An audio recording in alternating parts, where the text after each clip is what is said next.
Sean bienvenidos a este webinario, que no es un webinario más, es un webinario muy importante. Avances en la prevención del diagnóstico y tratamiento de las enfermedades cardiometabólicas es el módulo que estamos recién iniciando la semana anterior. Y esta tarde nos acompaña la doctora Mara Patricia Claro de Cáceres, quien tenemos el agrado de tenerla acá para darnos una conferencia sobre el papel de la alimentación en la salud cardiovascular, las dietas y su impacto en el metabolismo. La doctora Mayra de Cáceres es destacada médica, docente y tutora de la Universidad Evangélica de El Salvador, especializada en el área de la medicina interna con posgrados en condiciones metabólicas y antropometría. Es doctora en medicina, internista, con un posgrado en nutrición clínica y comunitaria, con un posgrado en wellness, salud y deporte en la mujer, con una certificación en nutrición deportiva y coaching nutricional, y tiene una maestría en nutrición en actividad física y deporte. Este interesante currículum le imprime a este módulo de webinarios además certificaciones en antropometría de la ISAC 3, instructora autorizada, certificación como nutricionista deportiva y certificación profesional en nutrición con un diplomado en docencia en educación superior. Es además una persona que ha publicado en la Asociación de Síndrome Metabólico y Eventos Cardiovasculares Mayores en pacientes atendidos en el servicio de hospitalizaciones y emergencias, en enfermedad ósea e hiperparatiroidismo primario, en prevención del síndrome metabólico y factores de riesgo cardiovascular. Doctora de Cáceres, la estimamos mucho y le damos la bienvenida al instituto. También una cálida bienvenida para todos los asistentes a esta conferencia, miembros del Ministerio de Salud, del Sistema Nacional Integrado de Salud e incluso colegas en el extranjero.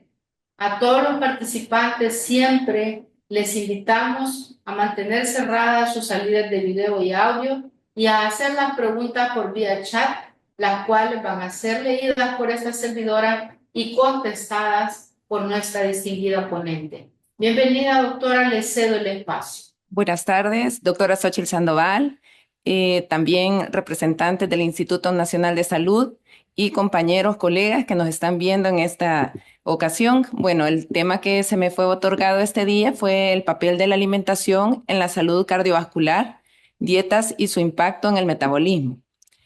Para mí un tema muy importante, ¿verdad? Que tenemos que poner en práctica tanto en nuestra población como en nuestra vida diaria, en nuestra familia. Los conceptos que vamos a presentar en este momento es sobre conceptos básicos de la salud cardiometabólica. Una gran pregunta que nos hacen los pacientes en la consulta diaria: ¿qué alimentos y hábitos hay que evitar? ¿Qué alimentos son beneficiosos para la salud cardiometabólica? ¿Qué patrones alimentarios están recomendados para evitar factores de riesgo cardiometabólicos? Y conclusiones. Haciendo revisión en los diferentes revistas, papers con respecto a la enfermedad cardiovascular y su factor de riesgo y cómo podemos prevenirlos, pues está esta revisión de Circulation del 2024, en donde se habla de los 8 esenciales de la vida. Ahí menciona que estas son las medidas clave que tenemos que poner en práctica en nuestros pacientes para evitar estas enfermedades cardiovasculares. Ahí se habla sobre los 4 hábitos de salud, se menciona que hay que hablar con el paciente sobre la actividad física. Como todos sabemos, se recomiendan 150 minutos o más de una actividad moderada. En otro tema se va a hablar más a detalle de este tipo de estrategia. Dieta saludable, que concierne en mi persona. Ahí vamos a hablar que existen diferentes patrones de dieta saludable. Una que menciona acá la Asociación Americana del Corazón es la dieta DASH, que se había dado a conocer hace muchos años con respecto a una forma de parar o evitar la hipertensión arterial en las personas, y también actualmente se habla mucho de la dieta mediterránea.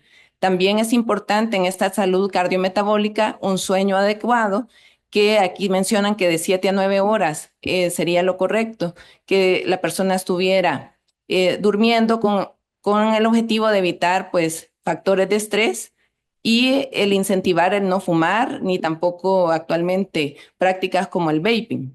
Y 4 factores de salud importantes que tenemos que ver en la consulta diaria sería pues verificar la presión arterial, que se menciona que debería de ser abajo de 120/80. Esto sabemos que va a depender de cada caso, de cada enfermedad no transmisible que atendamos.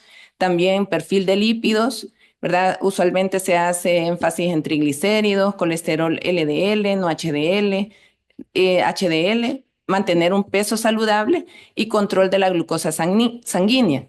Con respecto a la glucosa sanguínea, pues acá se habla de que sí hay que ver la glucosa en ayunas, que nos están recomendando abajo de 100 miligramos por decilitro. Esto hay que tener cuidado porque a veces en los límites que se ponen en ciertos laboratorios, pues aparece un poco más el nivel de glucosa. Esta es una información que tenemos que explicarle a nuestro paciente. Actualmente también se toma en cuenta la hemoglobina glicosilada A1C, que debería de ser normal, una glucosa normal en el postprandial, es decir, posterior a la comida, en los 3 meses previos, menor de 5,7, aunque la glucosa de ayunas esté normal. Y por último, nos están haciendo énfasis que tenemos que verificar el peso saludable según el índice de masa corporal. También esta revisión es con respecto a que están dando a entender que la comida tiene que ser como medicina, así como decía Hipócrates, ¿verdad? Que nuestra medicina sea el alimento de cada día. Por lo tanto, aquí se presenta una pirámide en donde la base en cada país o en cada estructura de política de salud debería de haber programas, o hay como en nuestro país. Este ECO es uno de esos programas de alimentación saludable. También incentivar programas de seguridad nutricional para asistencia a mujeres, niños, adolescentes. Posteriormente ya pues pueden haber consejería nutricional, educación en condiciones médicas especiales, pero si ustedes se fijan, ya la confección de planes de nutrición específicos según el paciente es la punta de esta pirámide. Tenemos que comenzar con la educación.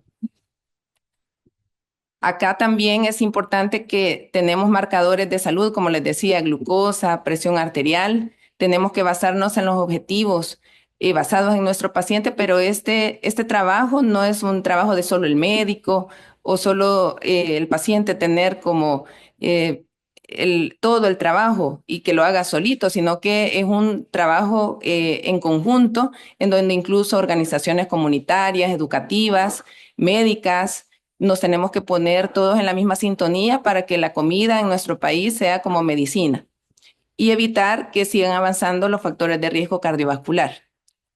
Luego, acá datos de la OPS dice que pues el 81% de las muertes en nuestra región de las Américas es por enfermedades no transmisibles, ¿verdad? Y las edades pueden ser entre 30 y 70 años. Por eso es que queremos decirles a todos que es muy importante que nosotros seamos entes de educación para nuestra población con respecto a estas enfermedades. Actualmente, en enero del 14 de enero del 2025, en la revista The Lancet, salió nuevos criterios que definen la obesidad clínica. Esto actualmente también nos pone un poquito en qué pensar, porque todas las revisiones que tenemos con respecto a evaluaciones de factores de riesgo siempre está el peso. Y uno de los factores de riesgo que siempre buscamos es el índice de masa corporal. Pero lo novedoso de esta publicación es que ya no se toma en cuenta la obesidad, ya sea preclínica o clínica, basándonos solamente en el índice de masa corporal, sino que actualmente también tenemos que tener otro tipo de confirmación, y es mediante de medidas antropométricas y mediante sistemas de medición directa del tejido adiposo. Aquí les quiero recomendar que hagamos la traducción al español, porque usualmente en todas las revisiones de inglés aparece body fat.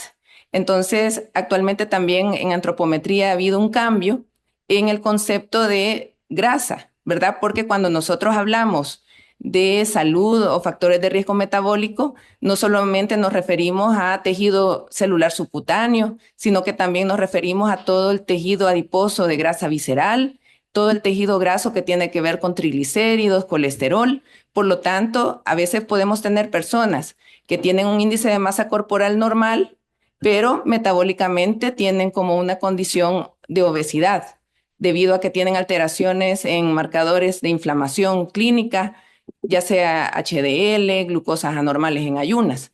Por lo tanto, tenemos que conocer este nuevo concepto, que no solamente nos vamos a basar en obesidad en el paciente que atendamos por un índice de masa corporal, sino que actualmente ya tenemos que tomar datos como antropometría para hacer este tipo de diagnóstico. ¿Qué tipo de antropometría podemos utilizar en la práctica clínica si no tenemos una báscula de bioimpedancia que nos dé un valor estimado del tejido adiposo de la persona? Pues podemos utilizar un tallímetro, una cinta antropométrica, y hay valores que se consideran como la circunferencia de cintura o índices de proporcionalidad como la cintura-cadera, e incluso se está tomando en cuenta un índice de cintura-talla que se puede aplicar incluso en todas las razas, porque esto no tiene que ver la estatura de la persona, sino que se saca un índice de cintura-talla que tiene, si es más de 0.5, esa persona tiene mayor riesgo de una enfermedad cardiovascular o factores de riesgo cardiometabólicos.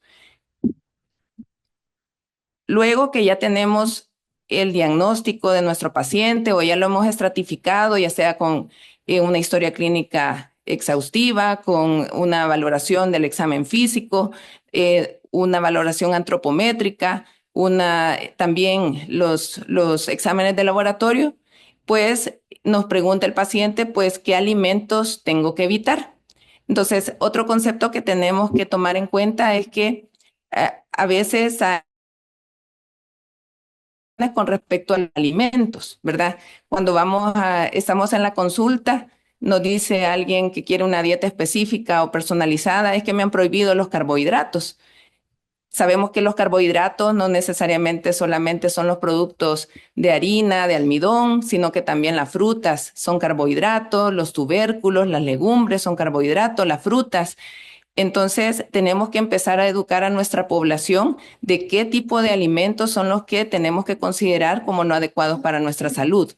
Es por eso que es importante que como personal de salud tengamos conocimiento de una clasificación que se llama clasificación de NOVA de los alimentos. Entonces, ahí tenemos 4 cuadrantes.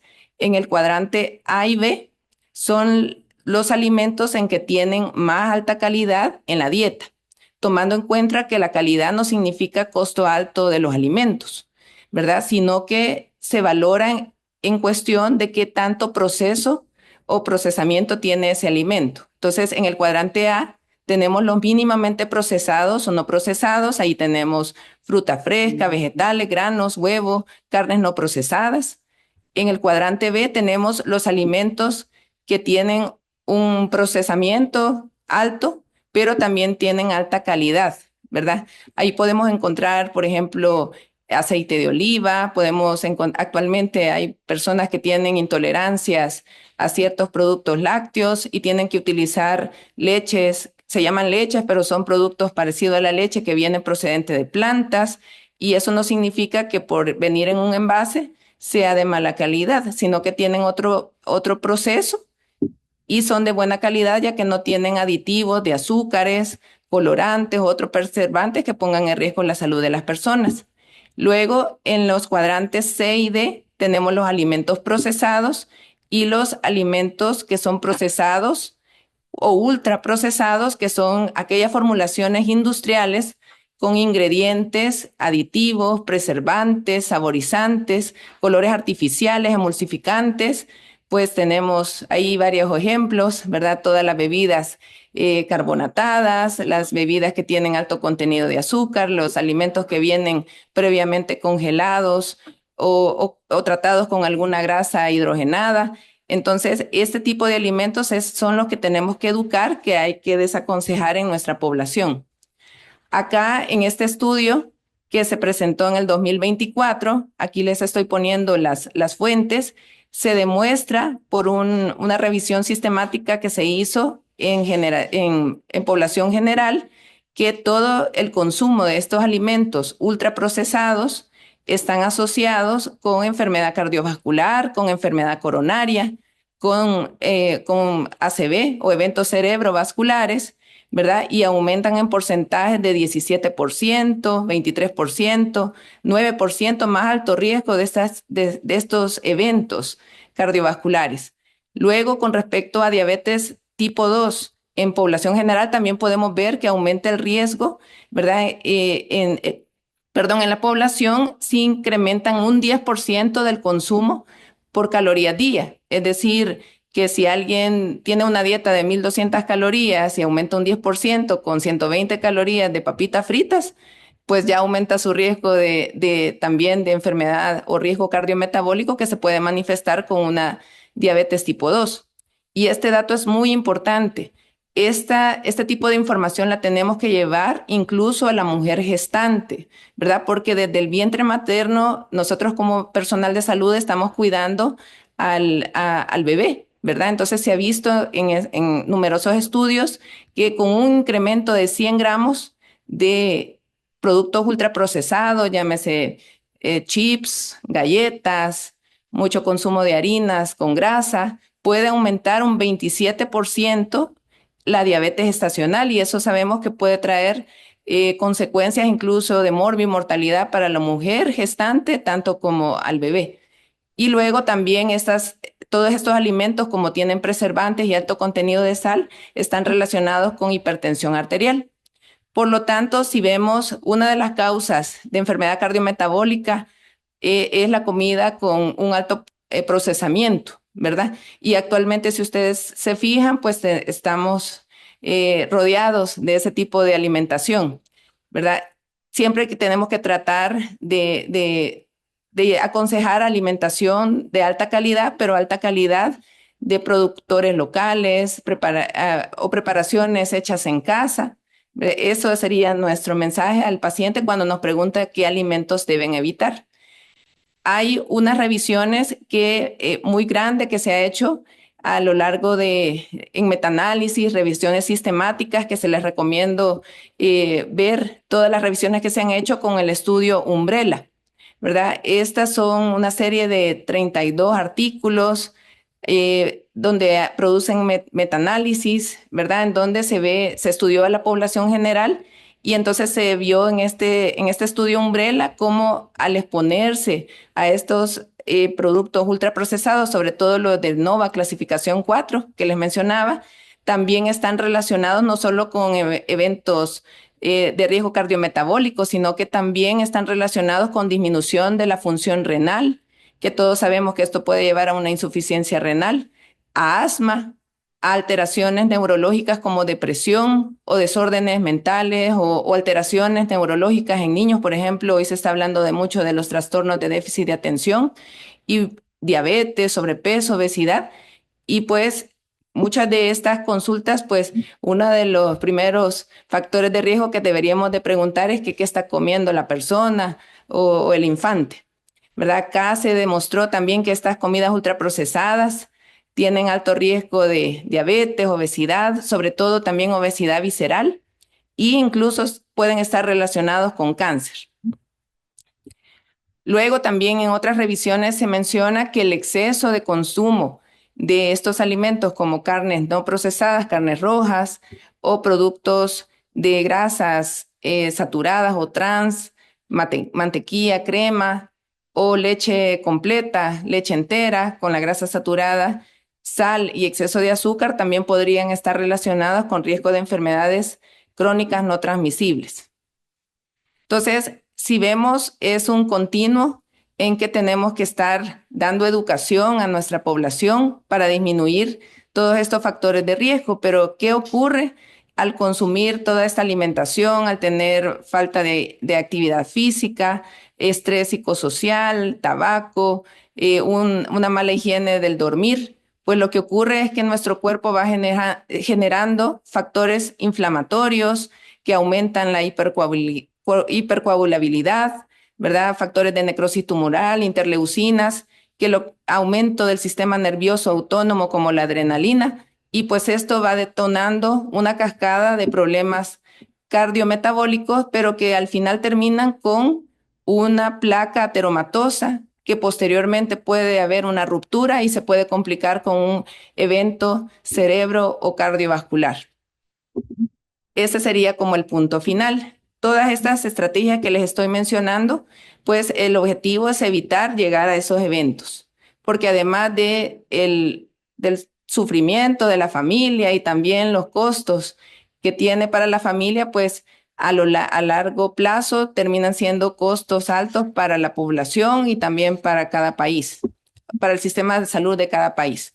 Luego, cuando ya le mencionamos a las personas, pues mire, estos son los alimentos que no se recomiendan y nosotros les explicamos cuáles son los riesgos de las enfermedades, de los alimentos ultraprocesados, pues algunos colegas o el mismo paciente nos va a decir, y entonces, ¿qué tipo de dieta usted me recomienda? En esta revisión del 2023 de la Asociación Americana de Diabetes también se ve cómo se puede lograr una salud cardiometabólica y un estilo de vida mediante la dieta. Si ustedes se fijan, hay una infinidad de dietas con diferentes nombres. La dieta estilo DASH, la dieta mediterránea, la dieta vegetariana. En la vegetariana puede estar aquellos que solo comen pescado, la lacto vegetariana, los que no comen ningún producto animal, solo los granos, legumbres, nueces, ¿verdad? Todos tienen como concepto principal que tenemos que recomendar a la persona que consuma vegetales, frutas, granos completos, leguminosas, nueces, proteínas bajas en grasa o carnes blancas, pues con aceites, si seguimos la dieta mediterránea, pues sería indicativo el aceite de oliva, ¿verdad? Por supuesto, no para freír, pero sí para aderezar o para cocinar a una cocción lenta en donde no se queme el aceite. También tenemos otro tipo de dietas como la dieta baja en grasa, la dieta muy baja en grasa, la muy baja en carbohidratos. Entonces, en esta dieta muy baja en carbohidratos les quiero mencionar que tienen nombres a lo largo del tiempo, como la Atkins, la cetogénica actualmente, pero las que han demostrado tener de verdad un buen efecto de prevención de enfermedad cardiovascular. Acuérdense que el objetivo de esta presentación y de nuestra intervención con el paciente es asegurarle la vida, la calidad de vida, disminuir la enfermedad cardiovascular. Por lo tanto, el objetivo de esta presentación no va enfocada solamente en tratamiento de peso o de disminución de peso, sino que en el continuo de disminuir peso para tener salud cardiovascular y disminuir los riesgos cardiometabólicos, pues vamos logrando hábitos que sean sostenibles a lo largo de la vida. Luego, si vemos acá en esta revisión, tomemos en cuenta que es como que es un semáforo. Todo lo verde y amarillo tiene mucha recomendación, ¿verdad? O cumple con todas las recomendaciones, sobre todo los verdes, los cuadritos que están en verde, y lo que está en amarillo, pues no está tan clara su recomendación, pero sí se puede tomar en cuenta. ¿Qué es lo que hicieron en esta revisión de las dietas? Querían ver si tenían grandes cantidades de vegetales, frutas, o aconsejaban este tipo de alimento. Se aconsejaban también que se comieran granos completos, ¿verdad? Por ejemplo, arroz completo, integral, se llama, o granos, como por ejemplo, nosotros tenemos el maíz, el elote, tenemos frijol, ¿verdad? También, si la persona quería seguir algún tipo de alimentación basada en plantas, ¿verdad? También si se ocupaban ciertos aceites que se originaban en plantas como aguacate, aceite de oliva y no necesariamente aceites tropicales como canola o maíz. También si esta dieta contemplaba el disminuir el consumo de bebidas y de alimentos con azúcares añadidos. También se valoraba si se recomendaba que fueran alimentos con preparaciones con muy poca sal o bajo en sal, si se desmotivaba el consumo de alcohol o se limitaba su ingesta, ¿verdad? Y que no tuvieran tanto proceso estos alimentos, sino que fueran mínimamente procesados. Entonces, si tomamos en cuenta todas estas preguntas o el score de salud que le dan a estas preguntas, pues vemos que las únicas dietas que cumplen eso es la dieta DASH, la dieta mediterránea, la dieta basada en plantas para la persona que lo quiera intentar, y la intervención llega hasta la dieta baja en carbohidratos, ¿verdad? Pero se desestima en la dieta muy baja en carbohidratos, como dando a entender que si alguien quiere evitar enfermedad cardiovascular o riesgo cardiometabólico, pues no sería la mejor elección estar recomendando dietas que son muy restrictivas y que solo son basadas en proteína y grasas saturadas. Este cuadro pues nos está enfocando lo mismo, ¿verdad? Que las mejores dietas son aquellas que involucran alimentos de la naturaleza, frutas, vegetales, granos completos. Están siempre las mismas dietas, la DASH, la mediterránea, la baja en grasa y hay otras características en cada una. Eso me llamó la atención, pero eran como información que venía de tiempo atrás, incluso del 2021, 2023, pero en esta revisión de Nutrients del 2024, también tomando en cuenta esta revisión umbrella, se quiso estudiar qué patrones dietéticos disminuían el riesgo cardiometabólico o estos factores. Entonces, a mí también me impresionó las recomendaciones porque yo pensé que iba a salir como primera opción la dieta mediterránea, que es la aconsejada por la Asociación Americana del Corazón y también muchas entidades europeas. Pero acá salió que en este metaanálisis que la dieta baja en carbohidratos, no muy baja, sino que baja en carbohidratos, también ayudaba en la reducción de peso corporal, ¿verdad? Y también mejoraba la presión arterial sistólica, disminuía triglicéridos y nos ayudaba con el control de la insulina en ayuda en el plasma, o lo que estamos llamando actualmente como hiperinsulinismo. Acá se identificaron 4.502 estudios, 25 metaanálisis, ¿verdad? Y se realizaron en 329 asociaciones. Fueron viendo qué efectos positivos o riesgos tenía el hacer uso de este tipo de dietas. Entonces, es una evidencia fuerte, evidencia A, de los beneficios que también en algunos casos, si es necesario, sobre todo si hay sobrepeso, obesidad, una diabetes tipo 2 con mal control, el poder utilizar estas estrategias como una dieta baja en carbohidratos y incluso también para reducción de peso corporal se puede utilizar la dieta que se basa en índice glucémico bajo.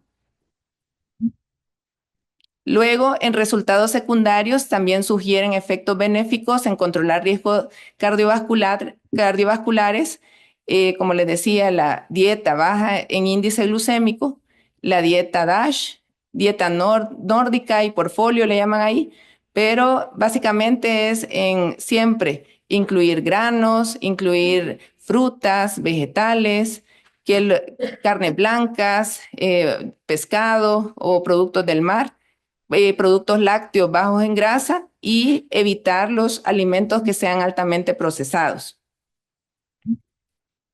Entonces, tomando en cuenta esta información, tenemos que educar a nuestra población que utilicen grasas que se llaman omega 3, omega 6.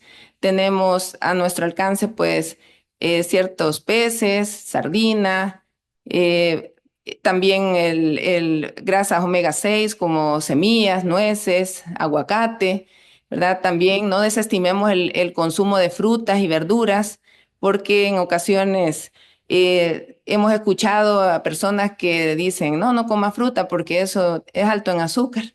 Y entre una fruta y una galleta que es procesada, es mejor la fruta, ¿verdad? Se ha visto que este tipo de alimentos ayudan en la presión arterial porque tienen más contenido de potasio, de magnesio. Entonces, a veces en lugar de estar tomando como suplementación de productos de magnesio, potasio, que escuchamos en nuestros pacientes, porque en las redes sale, pues mejor aumentar el consumo de frutas y vegetales o la educación de los beneficios que esto conlleva. También en una ocasión, en una charla que dio un ponente sobre nutrición en las Américas, me llamaba mucho la atención en donde decía que nuestro pueblo latinoamericano pues tiene muchos beneficios porque somos de los pocos países que todavía tenemos acceso a alimentos que se cultivan, ¿verdad? Entonces tenemos que tomar esos beneficios a nuestra salud. Tenemos acceso a legumbres, los más conocidos que tenemos pues son frijoles. También hay líneas de personas que quieren estimular el consumo de este tipo de legumbres que ya ponen más acceso en consumo de garbanzos o lentejas. Podemos ir incluyendo en nuestro paciente la educación en el consumo y la preparación de este tipo de alimentos, pero ¿qué beneficios tiene? Nos da proteína de origen vegetal, ¿verdad? Son bajos en grasas saturadas, ayudan con la fibra a mejorar la salud intestinal y es una forma indirecta de disminuir o tener un buen control de peso.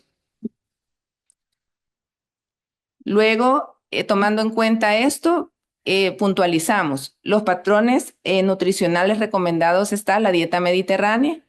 También tomando en cuenta una, una revisión de esto, vemos que reduce la grasa visceral, ayuda a la resistencia a la insulina, disminuye colesterol LDL, HDL, disminuye triglicéridos, glucosa en personas que tengan diabetes tipo 2 o tengan un riesgo, nos ayuda a tener un mejor control calórico y entonces, por lo tanto, mejora el peso y la salud cardiovascular y nuestra composición corporal.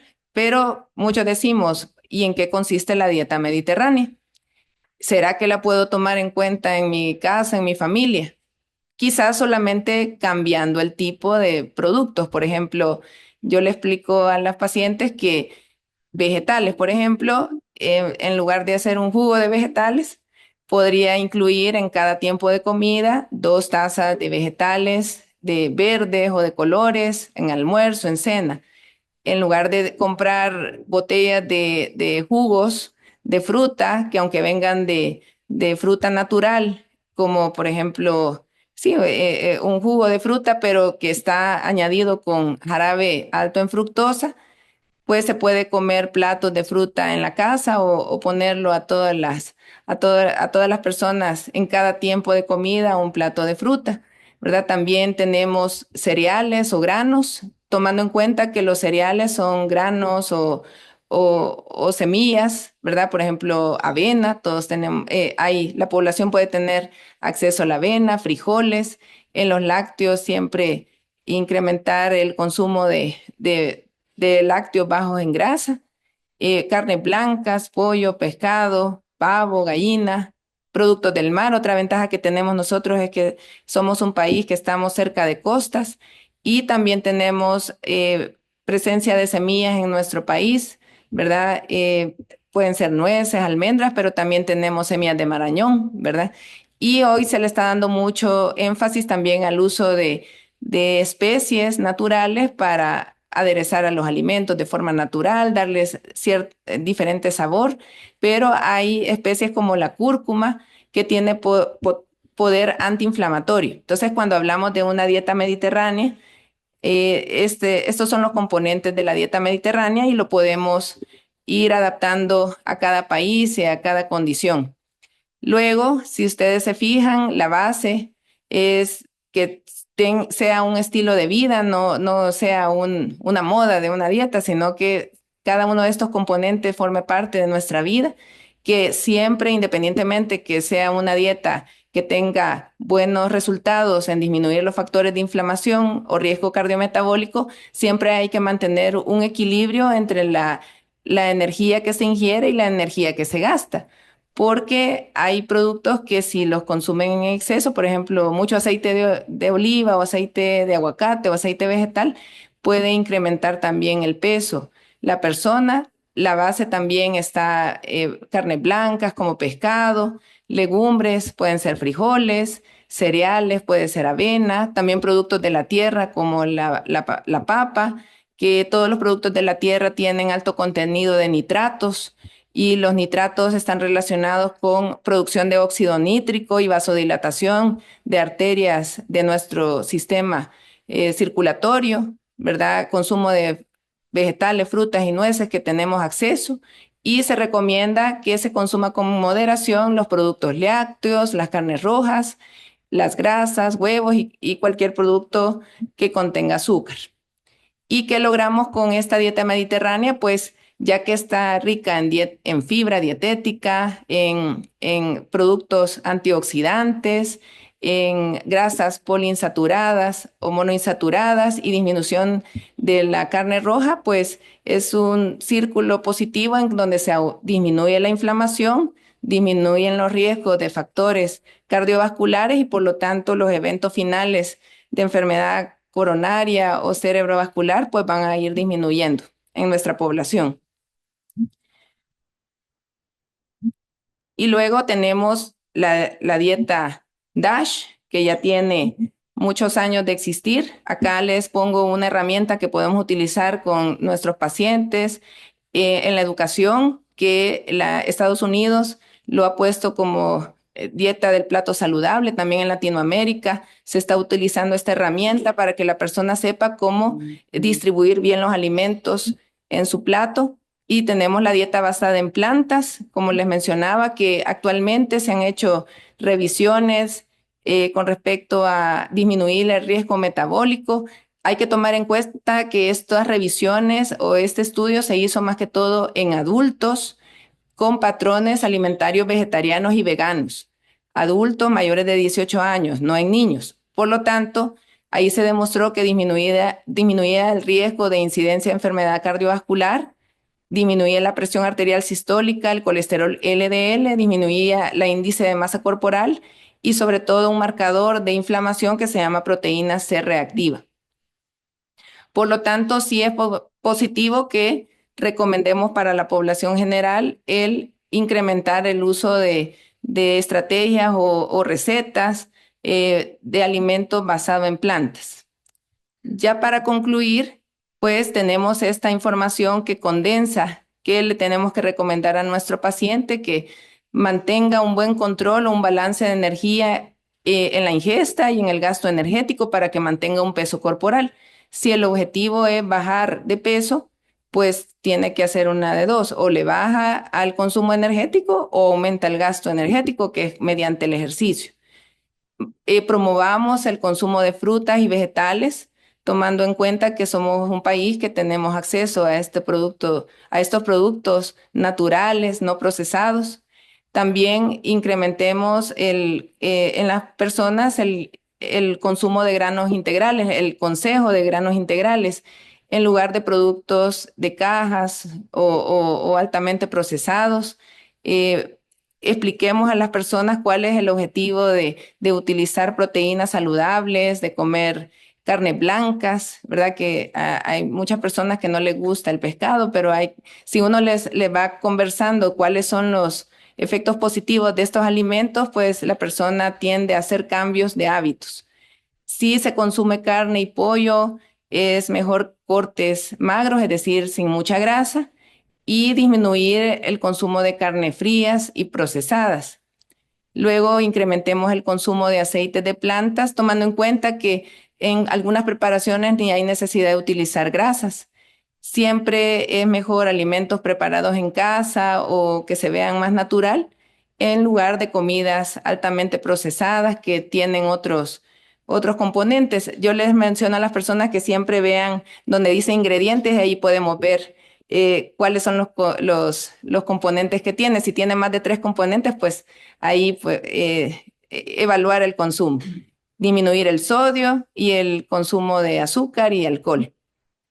Y pues esta es una herramienta también que se está promoviendo o proyectando a futuro, que se pudiera dar a conocer entre las escuelas, ¿verdad? Es una revisión en donde están promoviendo una nueva pirámide, en donde se le enseña al niño que tiene que valorar la comida que es local, ¿verdad? Que no tenga procesos, que tiene que aumentar la actividad física personalizada, incluso la convivencia en familia, porque también da salud emocional, siempre incrementar el consumo de agua y luego la pirámide ya incluye los productos de alimentos que ya teníamos conocimiento en pirámides previas.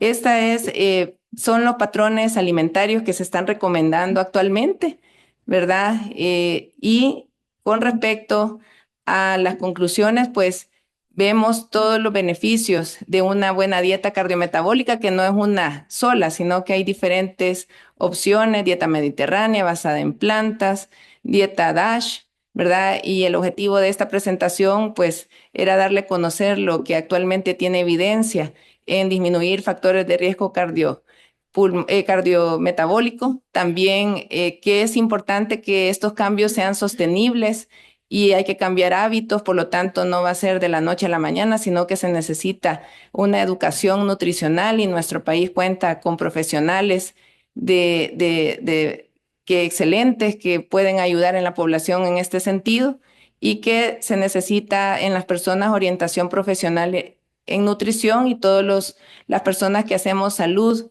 para la población tenemos que tener estos conocimientos y ¿por qué no practicarlos en nuestra vida? Muchas gracias.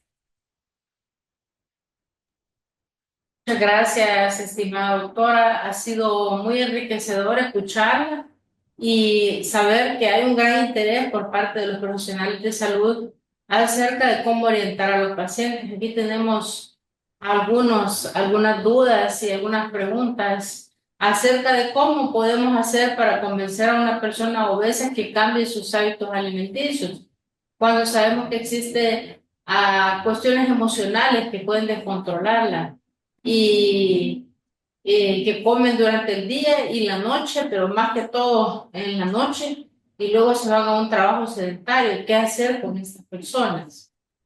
Sí. Bueno, yo recuerdo cuando yo estaba en la práctica de hospitalaria de medicina interna, nos tocaba ver una clínica metabólica, se llamaba en ese momento, y luego mis compañeras internistas me regañaban y me decían: tú te tardas mucho en la consulta, rápido salí, y era porque en lo que yo estaba haciendo recetas, ¿verdad? Para darle la medicación o el tratamiento importante para el paciente, pues yo estaba preguntándole como un recuento de 24 horas, ¿verdad? Entonces, a veces rapidito en la plática podemos decir: cuénteme su desayuno, cuénteme su almuerzo, cuénteme su cena, sin entrar en detalles ni conteos calóricos, sino que para ver la estructura y preguntar también, ¿y usted entre comidas qué come? O si se queda en la noche, su trabajo de noche, ¿qué es lo que come ahí? Si le da hambre. Entonces, si vemos la primera parte de esta presentación, mucho del riesgo cardiometabólico está en los ultraprocesados o en los azúcares añadidos. Entonces, usualmente una persona con que quite una bebida carbonatada, una bebida alta en azúcar, imagínense 300 calorías que se quite en 30 días, baja a 2 libras. Entonces, la recomendación es hacer cambios pequeños, pero personalizar, ¿verdad? Explicarle a la persona que no va a ser un cambio de la noche a la mañana. ¿Cuáles son los beneficios de disminuir ese consumo de azúcar? Por ejemplo, a mí me mencionan: sí, mira, ya no como azúcar y viera cómo siento más energía, más positivo, no me ando durmiendo en el trabajo. Entonces, es escuchar al paciente e ir paso a paso. Por eso es que yo les mencionaba por último cuáles eran como un decálogo, como que fuera un decálogo, ¿verdad? Que uno tiene que ir trabajando en cada visita del paciente, que ya nuestra consulta ya no se vuelva una consulta de regaño, sino que una consulta propositiva, y decirle: bueno, por eso es que les presenté todas las revisiones, las últimas de los últimos 2 años, 3 años, porque tenemos medicina basada en la evidencia. Entonces podemos decirle: mire, fíjese que en la revisión del 2024 salió que ya no nos vamos a fijar solo en su peso, sino que vamos a ir viendo otros factores, que si va bajando la circunferencia de cintura, pues eso es un dato positivo, que usted sí está comiendo mucho mejor, y ir incentivando al paciente. Sí, eso es bien importante, la educación para el paciente, ¿verdad? Y aquí hay otras preguntas interesantes, como quisiera saber qué tipo de aceite debo utilizar para freír. Sí. Bueno, acá en la dieta mediterránea y todos estos patrones nórdicos, pues acordémonos que ellos tienen otro tipo como de cultivos, ¿verdad? Y pues acá nuestro consumo de aceites lo ideal sería aceite de oliva, aceite de aguacate. Estos aceites lo que ocurre es que, no, es que tienen un punto de ebullición muy bajito, es decir, que rápidamente se queman. Entonces todos sabemos que cuando un aceite está expuesto, no importa que sea de oliva, está expuesto a altas temperaturas, cambia su configuración de cis a trans. Por lo tanto, pues al quemarse pierde sus capacidades antiinflamatorias, ¿verdad? Entonces yo lo que le explico a las personas es que si hace, digamos, toma la decisión de comprar un aceite de oliva, pues que lo ocupe para aderezar, hacer alguna aderezo, vinagreta o para una cocción de lenta preparación, no una fritura. Sí, pues hay quien necesidad de hacer algo frito, pues tenemos aceites vegetales comerciales que podemos utilizar. La recomendación de estos aceites vegetales, sin dar nombres específicos, es que sean de un solo uso, ¿verdad? Por ejemplo, si yo preparo un huevo estrelladito, que ese poquito de aceite, esa cucharadita, sea una cantidad medida y luego que ese aceite sea de un solo uso, porque en nuestros hogares hemos visto a las abuelitas también que reutilizan aceites, que sería lo mismo que se hace en los lugares donde se vende comida más industrializada y procesada o rápida, donde utilizan esas palanganas de aceite, aunque es un aceite vegetal, es un aceite quemado que ya tiene una configuración trans que puede hacer que en nuestro endotelio se liberen eh, o haya reacciones inflamatorias, ¿verdad? Que posteriormente traigan algún problema de salud. Entonces, cualquier aceite vegetal, si queremos aderezar aceite de oliva, si vamos a cocinar con cocción así lenta, pues puede ser aguacate, oliva, sésame, ¿verdad? Ahí tenemos diferentes opciones, pero no reutilizar aceites, no quemar aceites. Eso es muy importante y vemos nosotros que en la comida rápida, por ejemplo, las papas fritas, el aceite con el que se fríen es reutilizado por días y a veces Sí, hasta por semanas. Eso no lo debemos de perder de vista. sí. Y aquí hay preguntas bien interesantes como ¿qué opina usted de que se coma pupusas todos los días? Porque estamos en el país de las pupusas. Sí. Eh, con respecto a ese tema que tiene que ver con las pupusas, con el tipo de grasa, en una ocasión una amiga, mamá conocida, me enseñó los exámenes del hijo de un niño de 10 11 añitos, ¿verdad? Que uno dirá, hace fútbol, está en crecimiento, pueden comer lo que quieran. Entonces, incluso mi hijo me decía, mire, qué rica la lonchera de mi compañero, ¿y por qué no me pones esas cosas? Entonces era pupusitas, era papitas. Y entonces cuando me mostró los valores de los exámenes, me llamaba la atención que el colesterol LDL estaba un poco alto para la edad, el HDL estaba muy bajo, independientemente que hacía ejercicio, pero sí tenía como una reacción inflamatoria. Si me hubieran enseñado esos exámenes y no me hubieran dicho la edad, nunca hubiera pensado que era un niño. Entonces, la primera recomendación que me pidió la amiga fue, ¿qué hago? ¿Qué hay que darle? ¿Qué tiene que tomar? Tiene que tomar medicamento. Y entonces yo investigué y le pregunté, yo ya sabía que te llevaba en la lonchera, pero le pregunté, ¿verdad? Y entonces eran pupusas, eran papitas. Entonces le recomendé, ¿y por qué no hacemos un cambio? ¿Verdad? Mejor, hay otras opciones de productos de maíz que no van fritos, se puede poner frijol molido y los niños se lo comen como nachos, pero hechos en casa, ¿verdad? Y una porción de queso fresco, es la misma pupusa, solo que desarmada, le digo. Entonces, el problema de algunos alimentos que compramos en el día a día de forma rápida es que no tenemos seguridad con qué tipo de grasa lo preparan, cuánto es el contenido de grasa y tal vez esos son puntos esenciales para que nuestra salud cardiometabólica esté excelente y podamos quitarnos medicamentos o evitar utilizarlos y si en algún momento se indica algún tratamiento farmacológico, pues sea sumamente necesario. Otra forma también que se puede decir es que pueden hacer las pupusas en la casa, ¿verdad? Ahí con maíz, y frijol molido y queso fresco, pero Más sí saludable. requiere un poquito más de proceso de nuestra parte. Esas serían recomendaciones. Sí, muchas gracias. Hay preguntas aquí bien interesantes. Por ejemplo, una colega dice, yo hago ejercicio, sin embargo, he aumentado 7 libras y sigo comiendo lo mismo. ¿Qué puedo hacer para que ya no aumente de peso? Sí.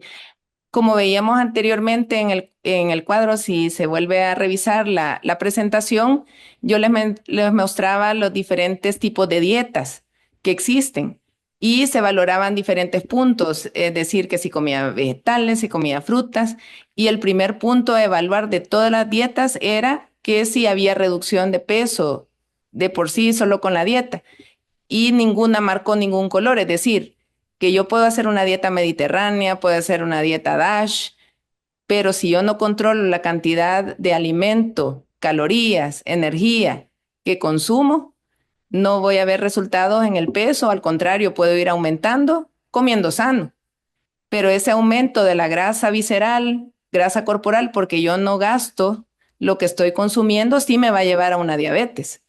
Entonces, hay personas que comen muy sano, no hacen cambios a lo largo de la vida, hacen ejercicio, pero nuestro cuerpo sí fisiológicamente va cambiando, sobre todo en el caso de la mujer.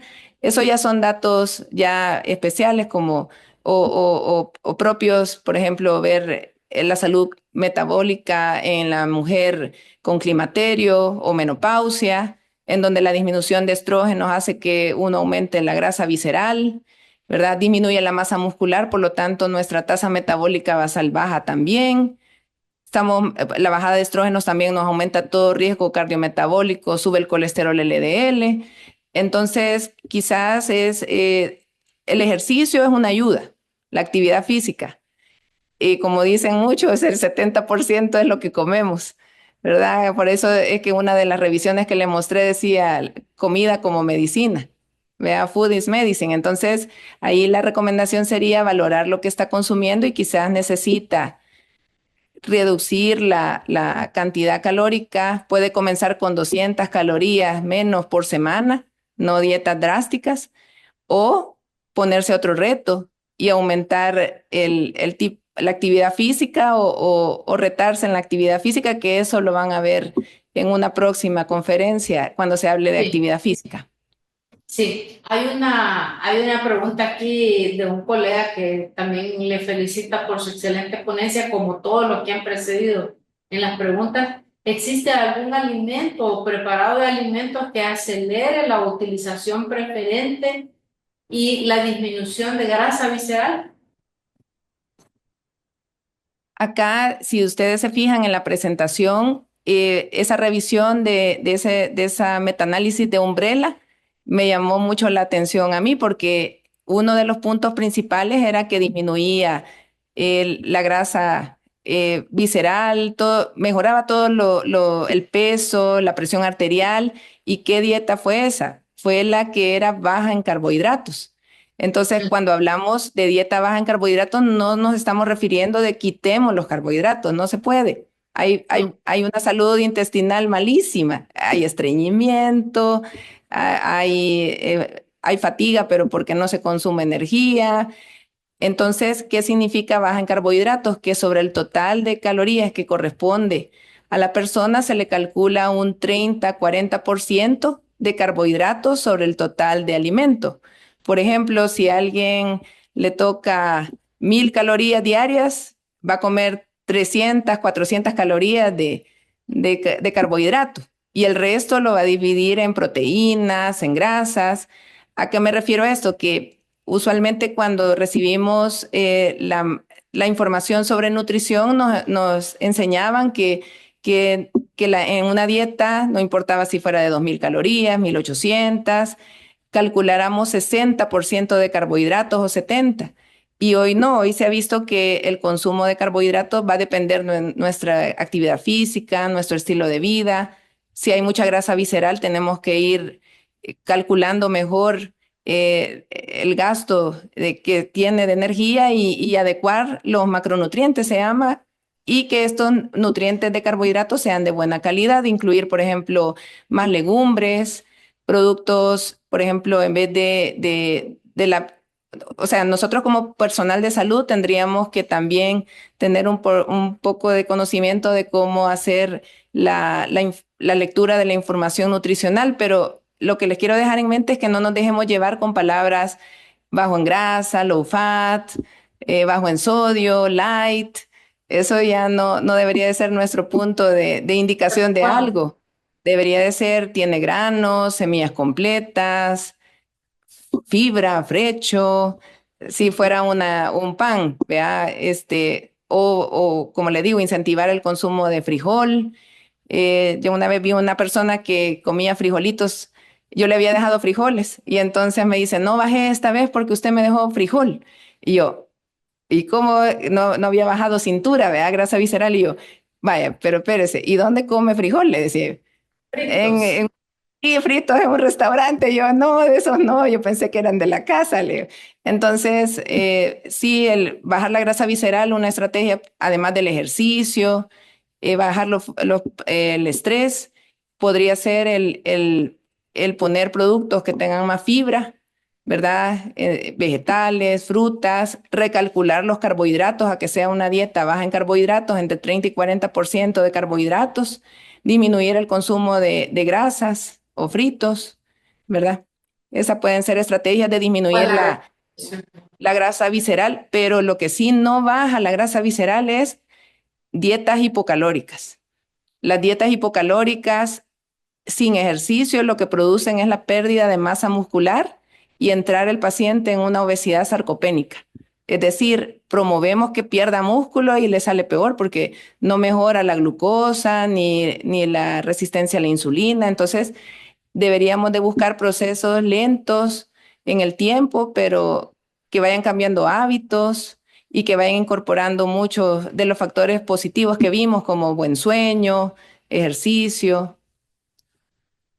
Sí, más tejido adiposo y menos tejido muscular es una fórmula malísima, ¿verdad? Hay una pregunta repetida aquí a cada momento acerca de si es bueno cocinar con aceite de coco. Ah, ok. Bueno, de la naturaleza, el aceite de coco es el único aceite saturado. Por lo tanto, en alguna persona que tiene algún factor de riesgo de dislipidemia, ¿verdad? Y algún daño endotelial, no sería recomendable. El aceite de coco tiene otras valoraciones. Por ejemplo, es un aceite vegetal que no se quema pues aumenta, se puede freír con él.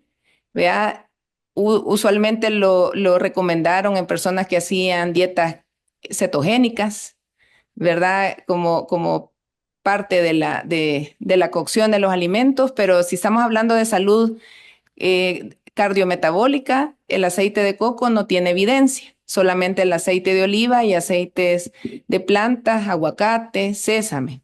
Sí se puede utilizar siempre y cuando uno tenga la seguridad que la persona no tiene una dislipidemia y vayamos a empeorar la situación. Sí, es una cuestión que hay que tener mucho cuidado, ¿verdad? Con la idea de que es saludable utilizar cierto tipo de aceite y de forma irrestricta utilizarlo porque podría ser también peligroso. Y como usted dice, buscar la evidencia de que sí está bien. Hay un comentario aquí de uno de los colegas que trabaja en la unidad de enfermedades no transmisibles que dice, excelente presentación, necesitamos estar preparados para nuestra alta prevalencia de obesidad y enfermedades cardiometabólicas. Es Y una afirmación que en realidad preocupa, pero es verdad, es realidad. sí, sí, en países estar cercanos como México, ¿verdad? Viendo el historial porque hay países que son más prevalentes en tema de obesidad infantil. Hay otras estrategias pero la mejor estrategia es la educación desde nuestro punto de acción, incluso desde nuestra familia, incluso desde nosotros mismos. se ha visto que una persona que modifica su alimentación en positivo con todas estas estrategias que les he mencionado, es como que rejuvenezcamos 9 años, como antienvejecimiento. Entonces, no nos basemos en el tema de peso como estigma, probablemente, sino que como salud cardíaca, como queremos vernos a 10 años. Hay una alta incidencia ahora de cáncer también y los estudios dados por esa línea del alto consumo de azúcares, de grasa, de alimentos, de harinas ultraprocesadas. Y Esa a veces sedentarismo. sedentarismo, así es, y el estrés. Entonces yo lo que hago en las personas es que sí les menciono cómo está, cuáles son los factores de riesgo que tiene, sin el objetivo de ponerles miedo, pero sí les hago una reflexión a futuro, cómo nos vemos en 10 años. ¿Vea? Entonces eso también a veces hace cambios de estilo de vida. Y muchas personas que nos consultan con riesgos cardiometabólicos hacen el cambio ya cuando tienen alguna inmovilidad, alguna problema ya angina, una hipertensión. Entonces, pero no, tenemos que empezar a educar desde las generaciones, las nuevas generaciones, ¿verdad? Como ya parece eslogan, pero sí es cierto, los niños son muy receptivos a lo que los adultos les digamos y con evidencia también. Entonces, esa epidemia sí va a ser un tiempo que va a ser fuerte la epidemia de obesidad con sus factores de riesgo, pero podemos empezar a trabajar las nuevas generaciones, incluso desde el vientre materno. Por ejemplo, cuando vemos una embarazada, ¿por qué no dar educación de alimentación desde ese momento? ¿Verdad? Cuando nos dice que, o la vemos con un té helado. Yo lo que les digo es que, ay, el páncreas del bebé ya está trabajando antes de haber nacido, le digo. Así es. Entonces sí les impacta y hacen cambios de estilo de vida a la mujer gestante porque quiere lo mejor de salud para su bebé. Entonces, son nuestra intervención con conocimiento ante la población que tengamos en nuestras manos es importante. Muchas gracias, doctora. Hay muchas más inquietudes aquí, pero casi todas en el mismo sentido. Ya usted ha dicho que todo, hay que tener cuidado con todo lo que diga light, low fat, eso no. Hay que tener criterio para seleccionar los alimentos y usted ha mostrado muy bien en sus primeras diapositivas la combinación de alimentos que debe tener una persona para nutrirse sin el riesgo de obesidad. Es inminente que la próxima encuesta de enfermedades no transmisibles que se hace a finales de este año va a arrojar resultados preocupantes porque ya lo venimos viendo desde las encuestas anteriores que vamos en ascenso desde la infancia con más obesidad y sobrepeso y que post pandemia indiscutiblemente vamos a tener problemas más graves porque el sedentarismo y la tecnología nos ha empujado hacia ese lado. Pero hay que moverse, ¿no? Hay que cambiar la forma de nutrirnos. Y la iniciativa de dedicar 6 meses de este año a discutir conferencias que toquen estos aspectos tan importantes relacionados con la salud cardiometabólica está ligada a la importancia que tiene la encuesta y también algunos programas de nuestro Super Hub Teleco-INS El Salvador. La jefe de la unidad de enfermedades no transmisibles dice excelente información después de la pandemia. Tenemos más niños con sobrepeso y obesidad, como decíamos, y las estrategias deben ser tempranas para tener adultos más saludables. Doctora Cáceres, muchas gracias. Espero que no sea la última vez de que nos veamos acá y me da mucho gusto poderla saludar. A Muchas gracias, todos, tengan doctora. buenas tardes.